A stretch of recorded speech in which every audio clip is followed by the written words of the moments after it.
All right, everyone. You love it. You know this is your time, Miami football fans. We got Cam Underwood on the line from State of the U. It is 7 o'clock. Check that, 7:10. Hey, it was worth a wait. We guarantee it.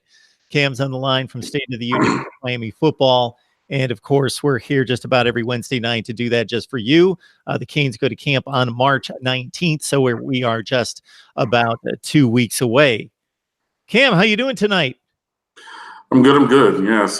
Sorry, I was a little late. Congestion on the turnpike as I was driving back down to South Florida from out of town for a couple of days. So, pushed the schedule a little bit, but I'm good. Everything's good. So yeah, talk some Miami football. Why don't we? No apologies. When people go to a huge concert, what happens? Does the main attraction ever come out on time? I mean, no, if it's Lauryn Hill, a big definitely wait? not. What's that? Yeah, I said if it's Lauryn Hill, they definitely don't come out on time. That's what I've heard. That's what I've heard.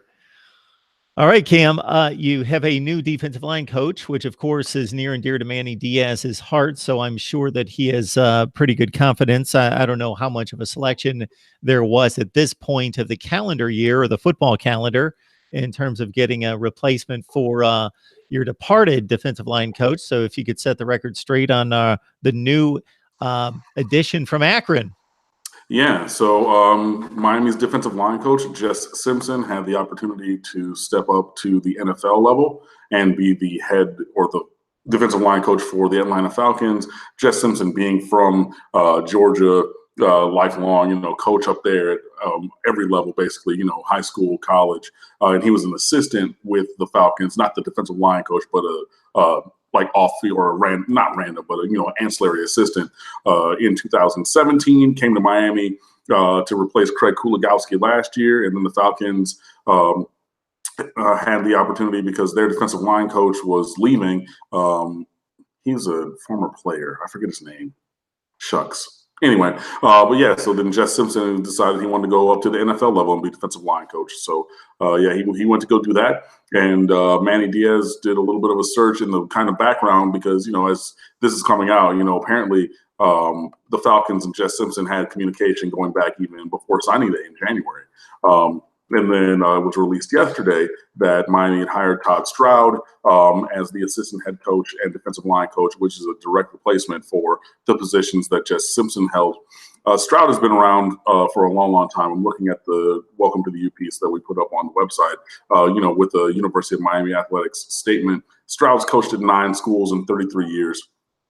He's been pretty much everything. He's been a head coach. He was defensive coordinator and defensive line coach at Akron. He's coached defensive line before at NC State, and that was with the Mario Williams group there, who was a first-round pick at NC State. So, a history of success at that position, strength and conditioning, quality control. I mean, he's pretty much done it all. He's been coaching for more than 30 years. So Stroud fits in pretty much exactly in what Manny Diaz was looking for.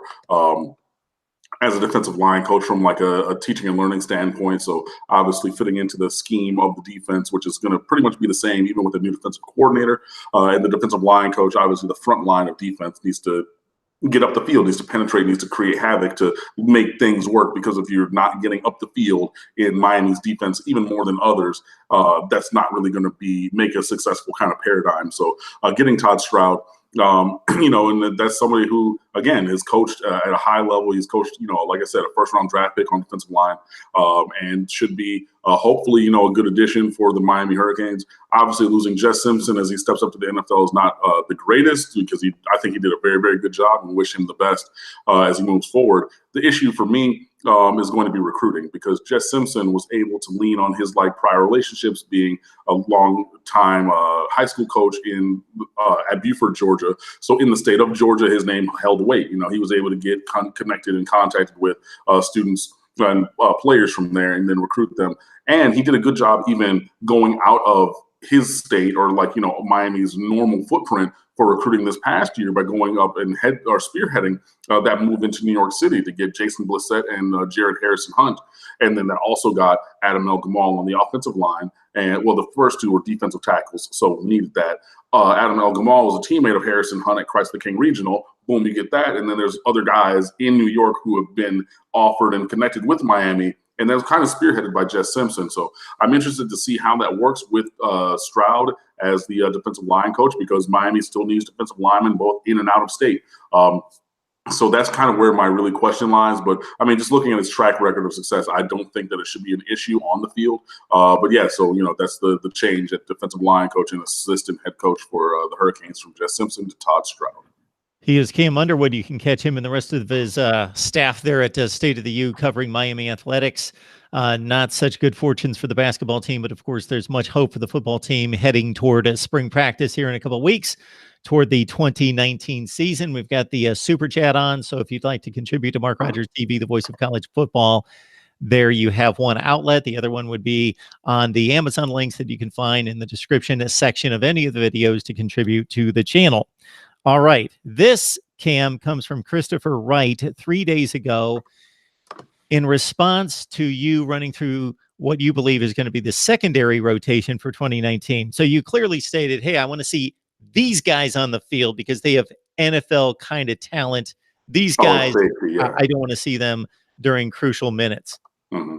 Christopher stating, man, you play the people that earn the playing time. No, you don't just play the NFL dudes. The NFL dudes have to earn their time on the field like everyone else. This is Miami. Yes, everybody does need to earn their time on the field, but I'm done with putting substandard players on the field. And everybody knows that they're good people. I'm not demeaning them in that kind of way. And if they've done you wrong and you think, oh no, this guy's a jerk because he did something to me, okay, then that's your interaction. I'm not disparaging anybody's character. But when you have guys who are not able as athletes to do the job, they need to not play.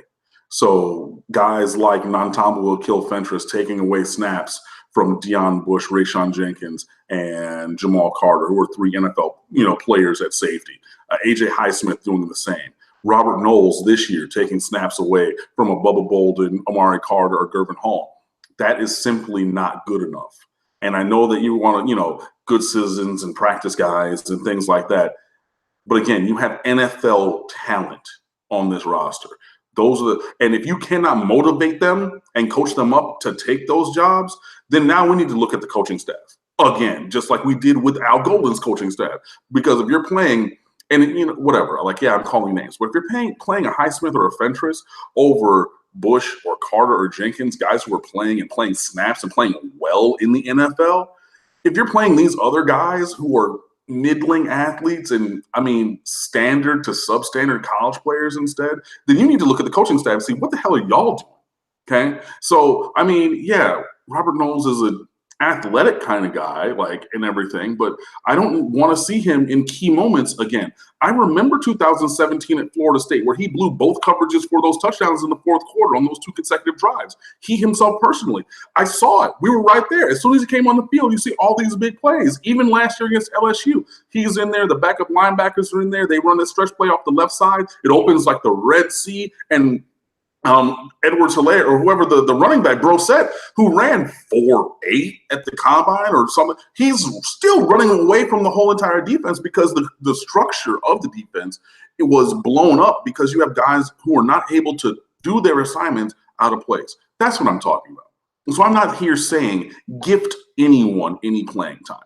But when you have guys who are NFL caliber athletes, guys who are going to be drafted into the NFL and play in the NFL, well then, damn it, Ephraim Bronda at safety, coach, it is your job to get those guys ready. And I don't want to hear anything about these other guys anymore because, when you're talking about increasing the talent on the roster, you're recruiting over those guys. You're not sitting here and talking to me about Robert Burns at running back getting snaps. Are you? No, you're not. Why? Because we have other talented guys, and those other talented guys have been recruited over on top of Burns, and they are coached up to be better. That's exactly what needs to happen on defense. So, no, I'm not saying gift anybody the job just because in shorts and a T-shirt, they would model the jersey well. You say, oh, my God, they're physical freaks and everything like that. Yeah, you need to make plays with pads on, but these other guys are not doing that. Or objectively, in the case of number 20, who's currently playing defense, he steps on the field and the other team is successful on offense. There's a direct correlation there. I don't know how much more you want to see from that. So, no, I'm not saying gift it to anybody, but, dude, there are better players and with better performance and higher potential on this roster at pretty much at every position. And I want those guys to be out there. And yes, we need them to earn it, but that's what the coaches are for. And that's what they get paid hundreds of thousands or millions of dollars to do, to coach these guys up to reach their top potential. Cam, I believe in amongst your dissertation there, you mentioned the name of Gilbert Frierson because Darnell Fisher is asking about Gilbert Frierson from Coral Gables and where he fits into the rotation. Well, okay. Well, Frierson's probably going to be, I mean, I don't know if he's going to be second or third string striker, but Romeo Finley needs to be the starting striker. And I mean, I know that, okay, cool. I mean, he was a 4-star recruit out of Niceville and everything, but, Frierson switching from corner to striker, which is like a hybrid outside linebacker safety position. And like a lot of us, myself included, as a recruit, I said, yeah, Frierson, you put him on the hash as a free safety and let him go. And then, maybe he was enjoying his protein shakes and, doing some shrugs and curls and everything. So he's a little bit bigger than like a free safety now. But I mean, it's going to be hard for me to see Frierson in his first year at a new position really getting a foothold on major playing time, especially when you have Romeo Finley, who we at State of the U called the most improved player last year and had just a dynamic season in that position of striker. So, I mean, I think that Frierson might earn his way onto the field a little bit. But, I mean, when you have a guy who has executed that position well at striker in front of him and who's a senior, it's kind of – you have to balance things because sometimes, you're talking about, we have to work with seniority and everything, but you don't want to just gift it to the senior players or, the older players or things like that. But Romeo Finley was damn good at striker last year. So I would find it hard that either Gilbert Frierson or Derek Smith would really cede snaps away from Romeo Finley absent injury as I knock on my table to try to, ward that off. So, in my mind, I would say Frierson's probably a special teams player. Maybe a light injury replacement or something, battling with Derek Smith for the number 2 striker spot. On the line with Cam Underwood talking Miami football. So you joined Cam and the rest of the staff there at State of the U covering Miami football. And I got to think, since you mentioned last week, Cam, that you guys had covered running backs and secondary, that you've made your way through a few more positions. Yeah, we've done a couple other previews. I think... Let me see. We've had linebacker, and I don't remember. Like I said, I was just out of town, so I haven't really been as 100% plugged in even on the website that I run. But I know that we do have gone through another couple. Actually, I can go into editorial and see that quicker. But yeah, we've touched on a couple other positions leading up to spring. I'm going to write the quarterback one because that's what I do. So I'm going to get into that shortly. We looked at defensive ends already, which is going to be a solid group. Linebackers and special teams. Those are the 3 new ones, and tight ends. So 4 new position previews that we put up. So yeah, we're almost halfway through or a little bit over halfway through the roster of positions. Previewing for spring. I'm seeing some new name handles on the live chat. I'll get to those in just a minute. One would be Saeed Bashir, hopefully I pronounced that correctly, and also JT Sports asking about specific players. For JT Sports, it's Jeremiah Payton. For Saeed, it's Gervin Hall. They both want scouting reports where they play into the mix. Oh, well, I mean, the first thing that you should do is search Recruiting Notebook and their name of each player, because every year for recruiting, I write recruiting notebooks, which are profiles of these guys. So Gervin Hall is one of the best 3 players at safety. He's from Palm Beach, Florida. He went to Palm Beach Central and then Palm Beach Gardens for high school. He was an early enrollee last year. He famously was the player that Nick Saban landed his recruiting helicopter to go recruit to try to get him to come to Alabama, but instead he decided to go to Miami. 5'10", 5'11"-ish. He's pictures on social media. He looks huge. He's probably like 195, 200 pounds, but rock solid muscle. He's a guy who's going to figure into that top rotation at safety, I believe. Again, Gervin Hall with Bubba Bolden and Amari Carter. So, he has the ability, Gervin Hall does, to maybe even flex down to play a little bit of slot corner in certain situations. I wouldn't put him there 100% of the time, but he can cover. And he will knock you out. He will hit. I mean, him and Amari Carter, they hit like, a ton of bricks. So his physicality is definitely something that he is able to flash. And even when he would play in, just certain late game situations last year, you can see the range, because that's one of the things that he excels at, just covering ground from sideline to sideline. I mean, he is a very rangy safety in the middle of the field. And again, his physicality, like he's big and he hits big. He plays even bigger than his size. So that's a guy who should figure into even maybe being in that top, 1.5 units. So maybe, if you do not a whole 11 change, but you bring in that next 5 after the first starting 11, Gervin Hall is going to be in that top 15, 16 rotation overall, probably. Jeremiah Payton from Duncan U. Fletcher up in Neptune Beach, Jacksonville area. He's a 4-star. Both of these guys are 4-star recruits, by the way. Payton is a 4-star recruit. He's the best, or one of the best wide receivers in the state of Florida. 6'1", about 185 pounds. He's a smooth operator, and he's just always made plays, even going back. And every recruiting piece that like the local paper did up there in Jacksonville, they were talking about him even from, his 6th, 7th grade Optimist level days of, just being a dynamic player. He was quarterback when he was younger, because you put the best kid at quarterback because they touch the ball every play, things like that. So, he's smooth. And again, there's more pros about each player's strengths and weaknesses on their recruiting notebooks. But Jeremiah Payton, that's one who's a little bit unknown, just because he's brand new. He just enrolled in January, so I think this spring is going to be really big for him as he goes through and learns kind of the Miami way to do things at the college level. Even though he's very polished for a high school receiver, there's still levels to his game that can be added. And then once we really see how he goes through spring, then we can get a maybe idea of where he might fall on the depth chart. But again, wide receiver is arguably the most talented position on the roster, along with defensive backs, I would say. So both of those guys do have strong competition and on the caliber of player that they're competing with for snaps. But in that, both of them play positions where multiple players are on the field from their same position at the same time. I think that both of them could potentially see the field. I would put Hall in front of Payton in terms of potential playing time right now, just because Payton is a freshman and Hall is a sophomore. Now, this greeting is for dozens on the line that have pretty much said the same thing. Just, hey, how's it going? Say hi to Cam, the whole deal. Demetrius Abrams in particular. What's up? Mark Rogers and Cam. Yo. Rogers, no D. They usually put the D in. Who famous? Can you think of any famous?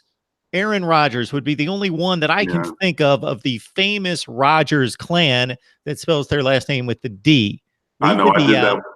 I did that one time in an email to you too, and I just felt bad. It was like maybe a year and a half ago. Did you throw the D in there? I did. I remember that's been long forgotten. You've made up for it. No, but exactly. But mistakes happen. So yeah, we get it. Fausto Villar backing you up, Cam, by saying Noel should capital letters not see the field. I mean, honestly, he's a 5th-year senior. We have 3 years of him being on the field for concrete evidence.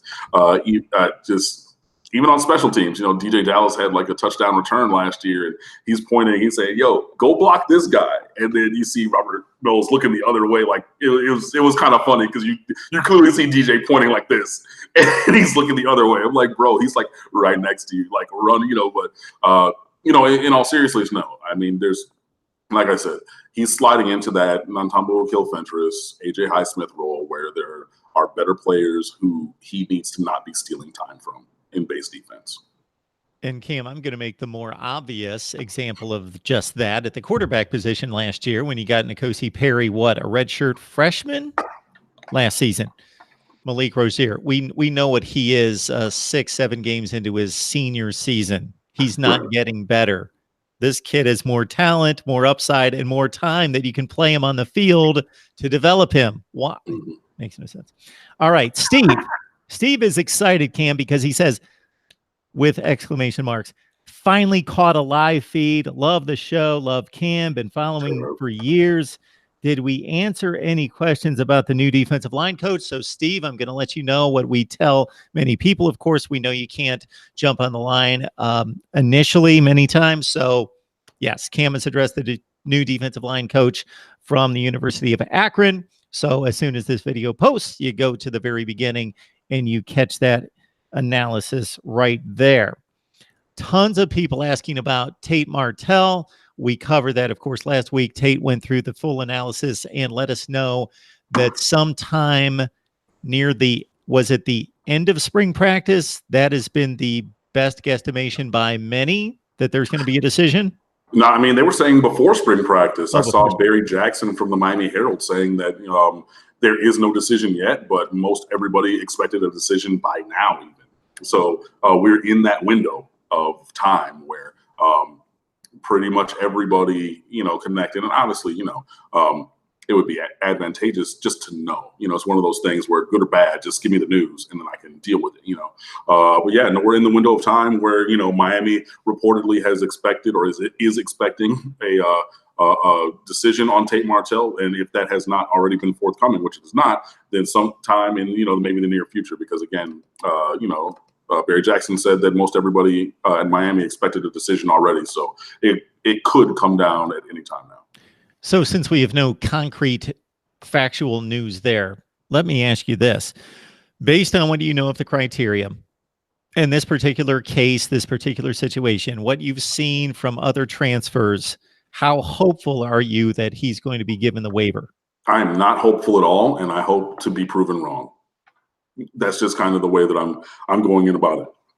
Now with Justin Fields at Ohio State, apparently, and I missed this piece, but 247 Sports, they did an interview with Fields' lawyer, and the lawyer said that the nature of their waiver claim was not based upon the racism that was seen towards Justin Fields at Georgia. So if you're basing it based on other factors, then that maybe makes me feel a little bit better about Tate Martell potentially getting his waiver. But I mean, I've seen this too many times with Miami, where if you get your hopes up or you think, oh, there's precedent, and the NCAA is very, very, very clear on the fact that every single thing that they do is done in a vacuum.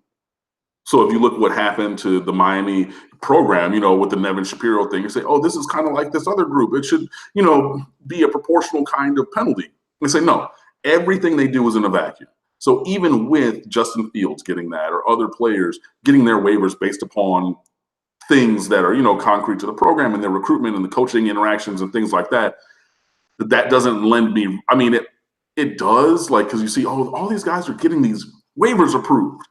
But then you remember we're Miami and the rules literally don't apply to us. And the NCAA says whatever they do that is foundation or precedence doesn't matter in any case because they evaluate them all singly. So for me personally, I'm looking at it from the fact that we have 5 quarterbacks. We have 4 scholarship quarterbacks and Tate Martell has to sit out until I hear otherwise. So I'm not getting my personal hopes up, even though I know that other people are. So you truly believe being removed 3 or 4 head coaches from those circumstances, and also a number of athletic directors, I would guess at least one athletic director certainly, and administration, that the Miami of 2019 is put in that light by the NCAA and has 2 strikes against it. I mean, I'm not even saying that. I'm just saying that, the NCAA has themselves said, Mark Emmert at all these different press conferences or statements about any different investigation, whether it's, they had Title IX issues at places, and not even the sexual assault ones at Baylor, but, other kind of things at other schools, or the Ole Miss situation with their bowl ban and things like that. Every time and multiple times, the NCAA has said we evaluate every situation on its own merits, regardless of anything else that's gone on, regardless of anything that the outside might view as precedents, from your law and order. Oh, this happened one time, so it's going to happen that. Nope. That's not what they do. And the president of the NCAA has gone out of his way to say that. So I take him at his word. So if Miami, ends up getting or Martell gets his waiver, great. I'm not going to necessarily say that we're, 2 strikes, in the hole just because we are Miami, but I don't think that we're sitting with a 2-1 count expecting a fastball either. Got 92 on the line right here for Miami Football Talk with Cam Underwood from State of the U. We try to make it each and every Wednesday night. We'll be with you for about another 15 to 20 minutes. And want to remind you that the Super Chat's on. You can contribute to the channel. Also in the Amazon link that you find below in the description section of any video. Just enter Amazon, do your regular Amazon shopping using that link. Don't have to buy the product. Clemson alum 98 responding to a comment that I made, responding to his comment, in which it was announced today that the ACC would have 11 bowl tie-ins. And Clemson alum 98 had made a comment about the SEC and the ACC being the two conferences with the most bowl tie-ins, meaning that they're the two best conferences. I took some exception with that, and now Clemson alum 98 is saying that I'm mad. I'm not mad, but this leads me into a question for you, Cam, in regards to as for your own personal fandom, but also for the fan base itself and the interactions you have with Miami fans. Is there ACC pride with Miami? Do you care about the rest of the conference and its success? No, not really. I mean, it's a fun anecdote, footnote, saying, okay, yeah, Miami plays in the conference that or shares a conference with the team that won the national championship 2 out of the last 4 years. Cool, great. I'm not, SEC, we don't chant like that. Like, I mean, it's an interesting footnote on, the bottom of a game preview piece or something like that. But no, I mean, I'm a Miami alum. I'm a Miami fan. That's who I'm here for. Now, was I rooting against Alabama in the national championship game? Yes. Did Trevor Lawrence catch fire with Justin Ross? Yes. Did I enjoy that show because it was elite play on the field and they were torching whoever? Because obviously you're going to put your best cornerback on T. Higgins. And then Justin Ross just ate. I mean, he was a 5-star. That was 5-star recruit to 5-star recruit, Lawrence to Ross. And people kind of forgot about Justin Ross because of T. Higgins. But you reminded him of that.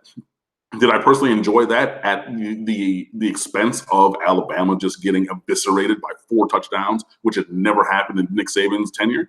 Yes, but if I'm not going out here, I'm not rooting for Duke football or North Carolina or anything like that. Just like SEC fans maniacally do for every team that is in their conference in other games. That's not what I'm about. I'm about these Hurricanes. I'm about this U. I will watch the other stuff, but no, I'm very Miami centric with my fandom. So, I mean, yeah, we're in the same conference as Clemson, but, we're trying to focus on beating Clemson, not extolling the glories of Clemson to then boost ourselves up. That's not what we do. So I'm going to go further down the line with you took Clemson, you took the national championship game. So when Duke and Temple, like they did this past bowl season, step onto the field, you could care less who wins that game. I have a personal reason why I want one of those teams to beat the other team that I will keep to myself. Okay, in that one that you just mentioned. But just in general, if it was, Georgia Tech and Boise State, I don't care. Yeah. No. I mean, again, would I like to see Georgia Tech win and then at the end be able to say, okay, cool, Miami beat X amount of bowl teams or teams who won bowl games? Yeah, but I'm not sitting here really, really rooting for them in that same maniacal kind of way that SEC fans seem to root for every other SEC school all the time. So we have a situation where I have a Miami channel that's an offshoot of the main channel, and that's because of many of the fans that obviously have been brought over by, thanks to you, Cam, your contributions here. Bing, bing, bing. Appreciate it. See, unfortunately, when you do that, you got to make a little noise because the camera is directed by the mic itself. So yeah, we had to pause there to get that in. So where was I going with this? I have people asking me for an ACC channel. So do I combine the two?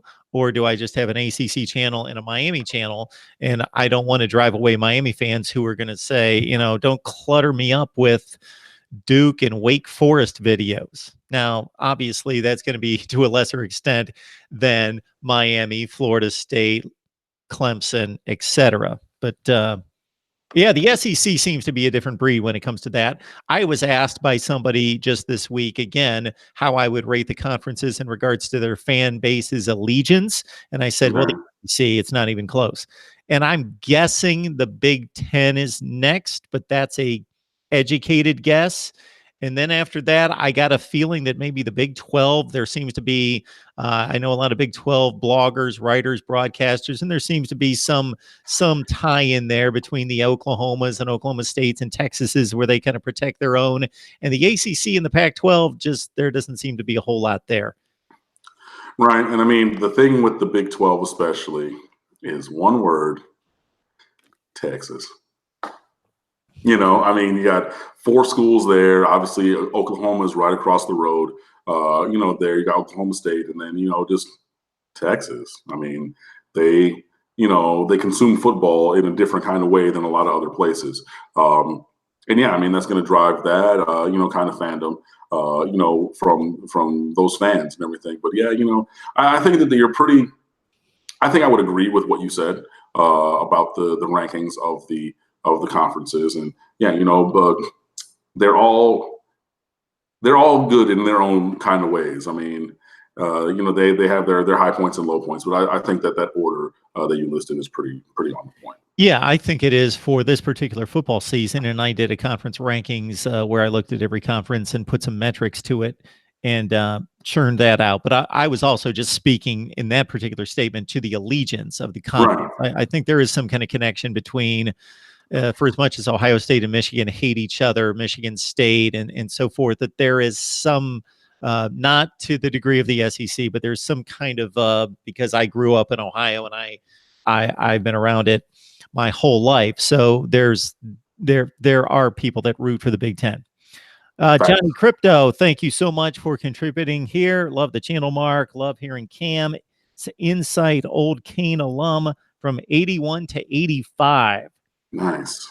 Which reminds me that we are in a bit of a dead spot just for a couple of weeks here. We got spring practice starting in 2 weeks. So many of you are asking about subjects that Cam has hit on time and time again. Check out the previous videos. It's all over the place, him talking and dissecting the offensive line and various other positional groups and individual players. I don't know if Cam's going to be prepared for this, but this might be a good topic for next week. Some historical type perspective, rankings, thoughts on huge games, historic games, games that turned the program into what it is and what it has been.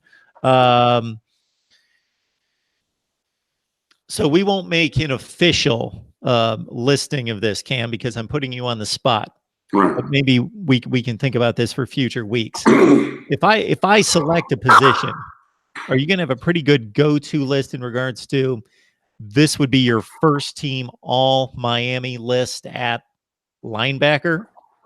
Well, we did not exact. I think we did something like that a couple summers ago, and then maybe 3 years ago, and then 2 years ago we did the numerical countdown. So some of the top players who wore each jersey number. I've seen them, with the exception of those jerseys that are retired. Excuse me, because if it's retired, it's for one person, and then maybe note a couple other people previously to it being retired who wore those numbers. So something like that. But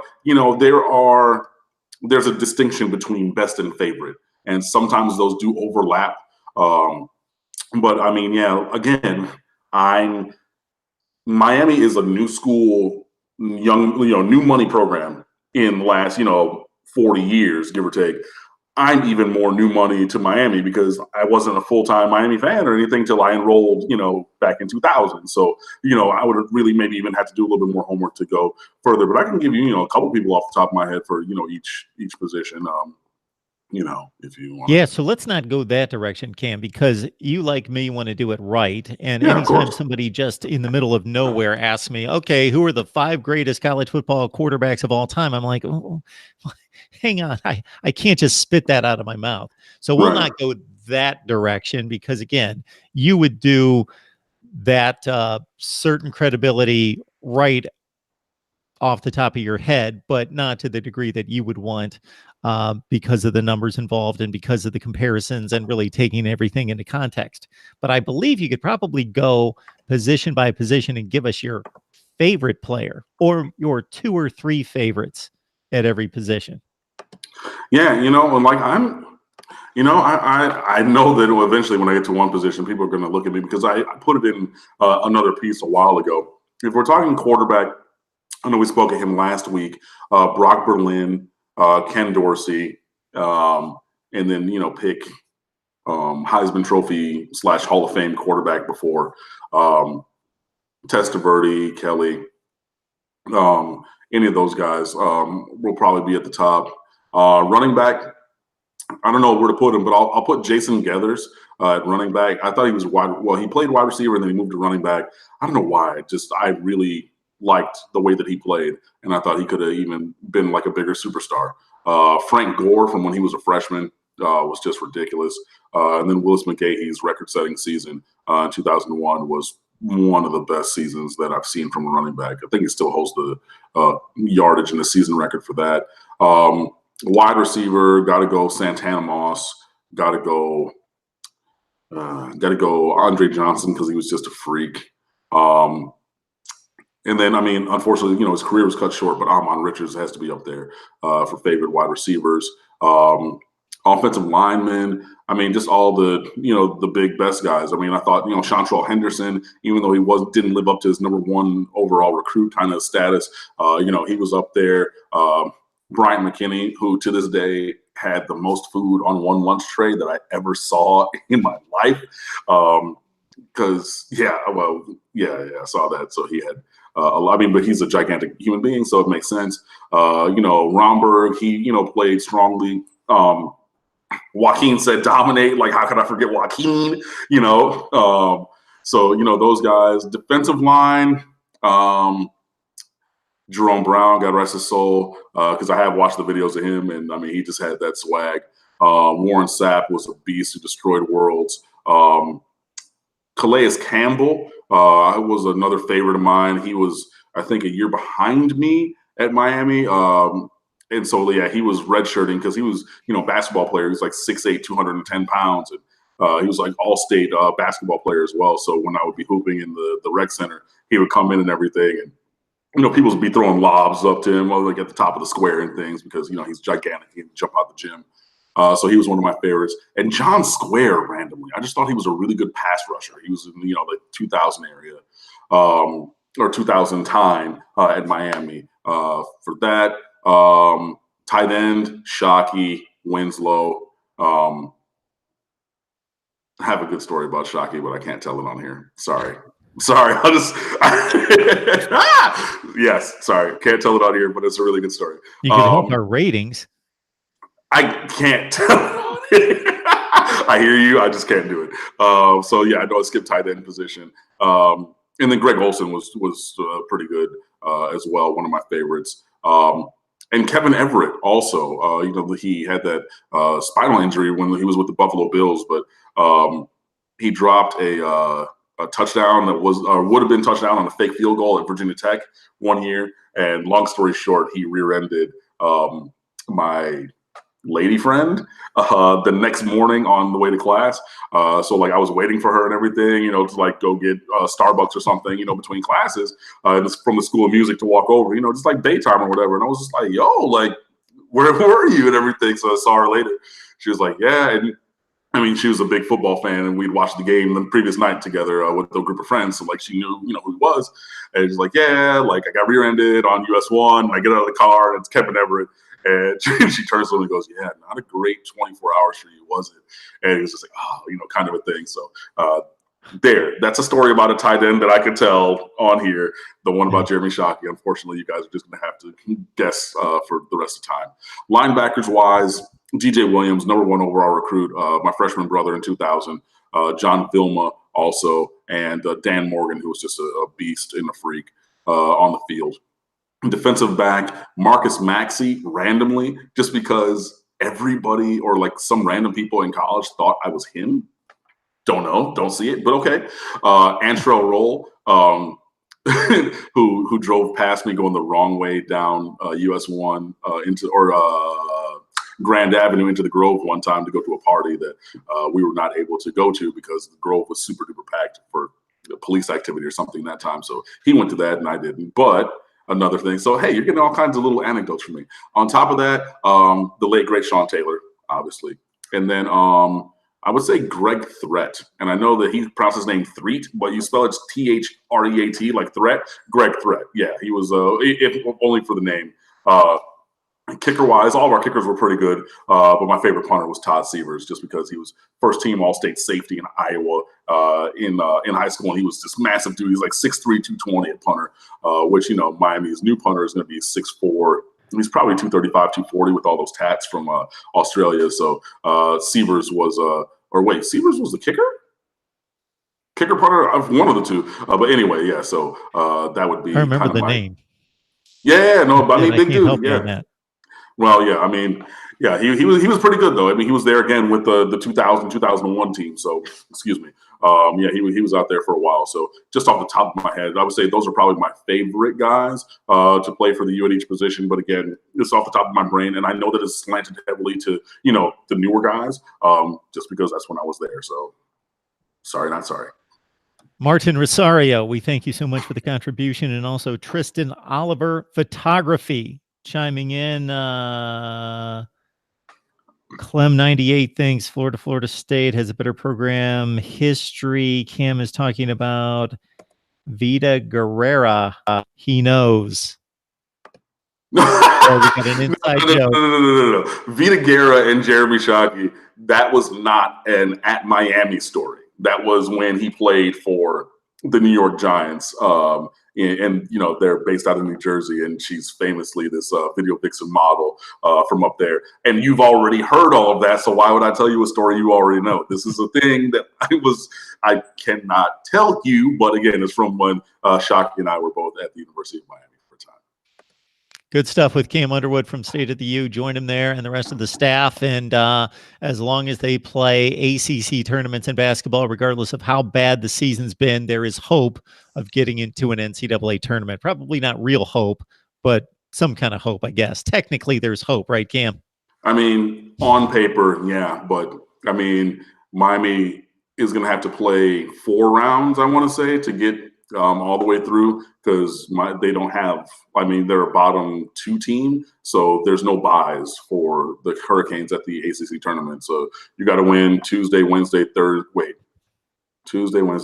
Friday, or Wednesday, Thursday, Friday, Saturday. Yeah, it's like 4 rounds in a row. And I mean, eventually you're going to run into, even if you win your first round game against another not so great team, and then you go up to the mid-tier teams, like eventually you're going to run into, Duke, Virginia, North Carolina at the top, and you have to go through them. And that, I mean, one-off situation might be possible, but, a day 3 of 3, and then you're going to have to beat another one of those teams again for the 4th. I just don't see it, especially with as shorthanded as Miami is this year. It almost never happens. Maybe once every 10 years where a team has to play from Tuesday all the way to Sunday, and they typically get there, and then they lose by like 35 points on Sunday because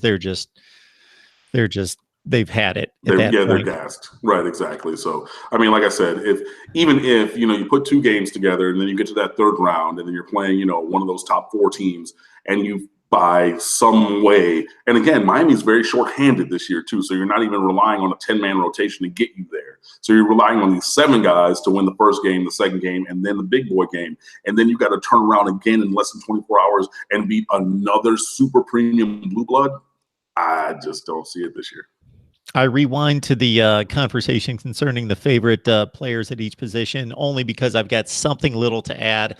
I was having a conversation a few weeks ago with a friend of mine who had mentioned that her son was at the Super Bowl, not at the actual game, but some of the festivities. And she was bragging about what a football fan he was or is. And I was not believing it to this extent. I apologize for being a little bit arrogant when I typically talk to people that say, oh, so-and-so knows a ton about football and they know more than you and all this other stuff. Not that she was saying that, but he actually picked out Calais Campbell out of a crowd and knew who he was. And she sent me a picture of her son taking his picture with Calais Campbell. And I didn't recognize him. But as soon as I looked him up, and then I forget how I looked him. Oh, he had his jersey on or something. Something gave it away. I looked him up. It wasn't that obvious. And I said, well, I know who Calais Campbell is, but I couldn't pick him out if he was standing across my living room here. Right. No, I get it. But the other thing with Calais Campbell, remember, is he's 6'8".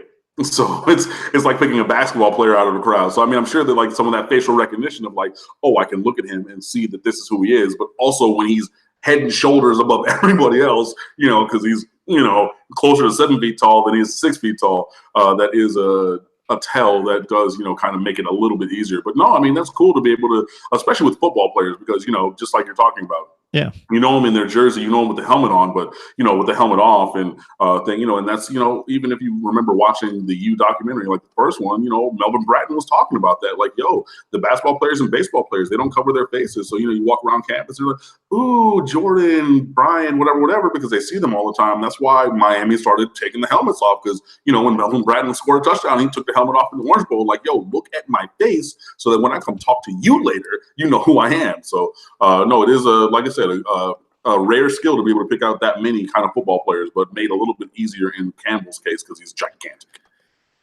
It seems to be the time in the show every week in which I make some kind of statement to flatter Cam to make his head swell. But basically, so Cam gets his own hour, and then all these people right there, they are getting the next hour plus or whatever that. So for the next hour here, starting at 8 o'clock, we are going to hit you with a new live stream. And this is College Football Talk, setting you up for spring camp across the nation with there's probably 16 or 18 people, and it's going to be rapid fire. People are going to come on, bloggers, broadcasters, and writers, and talk about their team and get you set for spring practice 2019.